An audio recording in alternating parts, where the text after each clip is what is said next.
और अयोध्या धाम क्या है? कहते हैं श्रीमद् भागवत अमृत है।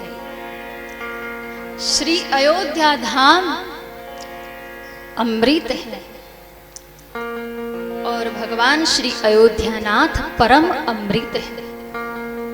भगवान श्री अयोध्यानाथ परम अमृत है और ऐसी अयोध्यापुरी में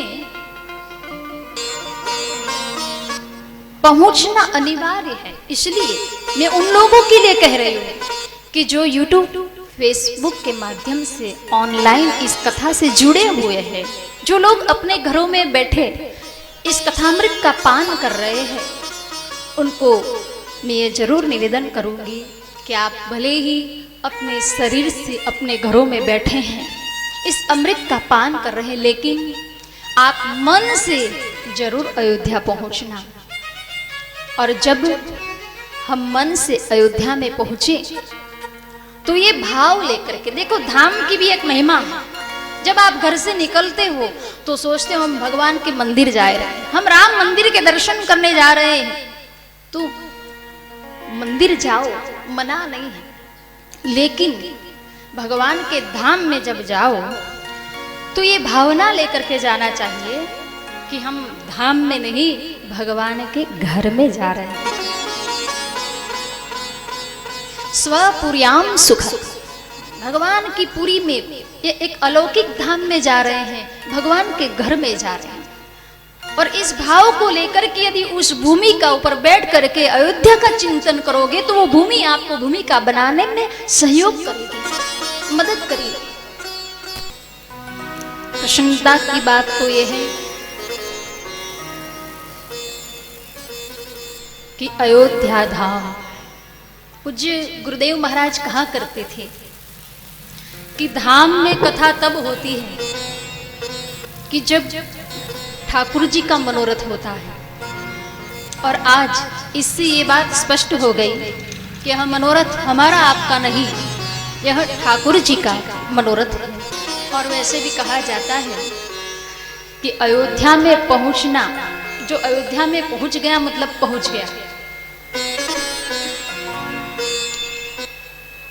अयोध्या में पहुंचना मतलब पहुंच गया।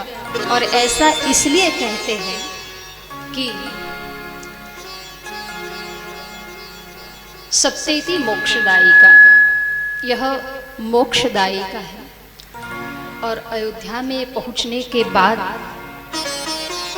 हमें कहीं भी पहुंचना नहीं होता है।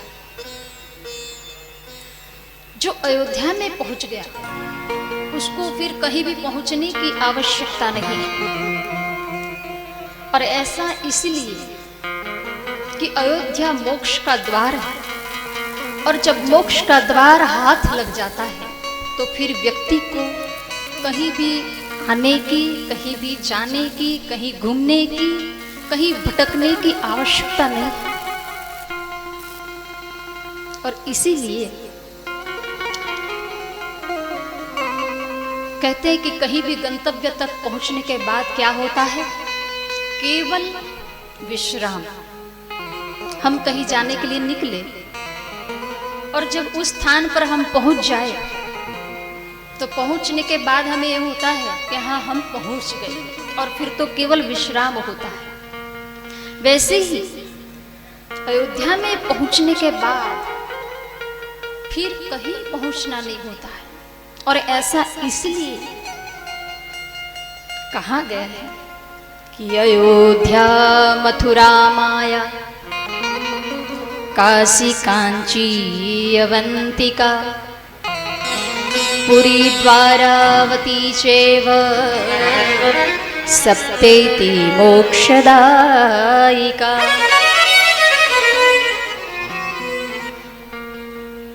अयोध्यापुरी इन सप्त मोक्षपुरियों में सर्वश्रेष्ठ है। और इसलिए श्रेष्ठ है कि जैसे हमारा शरीर है और इस शरीर में कहीं भी कोई अंग कट गया या घायल हो गया, मानो 2 पैर है, उसमें से एक पांव कट गया तो एक से काम चलेगा। 2 हाथ हैं, एक हाथ कट गया तो एक से काम चलेगा, लेकिन मस्तक कट गया तो काम चलेगा?